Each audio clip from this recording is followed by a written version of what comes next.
Like and subscribe and click the bell icon to get new video updates.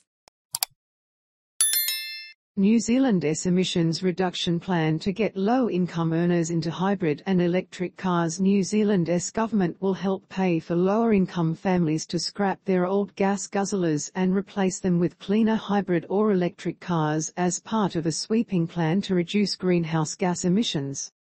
The government says it plans to spend $569 million New Zealand dollars, $516 million, on the trial program as part of a larger plan that includes subsidies for businesses to reduce emissions, a switch to an entirely green bus fleet by 2035, and curbside food waste collection for most homes by the end of the decade. This is a landmark day in our transition to a low-emissions future, Prime Minister Jacinda Ardern said in a statement. We've all seen the recent reports on sea level rise and its impact right here in New Zealand. We cannot leave the issue of climate change until it is too late to fix. The plan represents a step toward the pledges the nation made under the 2016 Paris Agreement on climate change and New Zealand's stated goal of achieving net zero carbon emissions by 2050. Ms. Ardern, who was scheduled to launch the plan but cancelled after testing positive for COVID-19 late last week, said every community and sector had a role to play and that reducing reliance on fossil fuels would help shield households from volatile price hikes.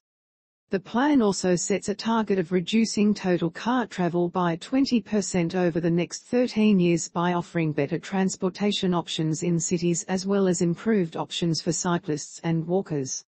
The programs will be paid for from a $4.5 billion New Zealand dollars Climate Emergency Response Fund.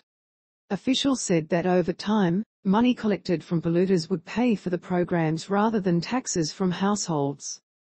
But the plan remained short on some details, including for the gas guzzler replacement plan, which the government said would be finalised over the coming months. And some critics said it continued to give an easy ride to the nation's huge agriculture industry, which creates about half of the nation's total greenhouse gas emissions but is also vital to the economy as the nation's biggest export earner.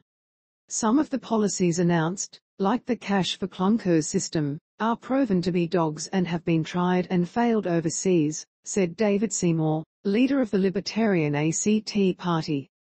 Mr. Seymour said consumers should be able to choose how they reduce emissions through the market-based emissions trading scheme. Posted 7 hours ago, updated 7 hours ago.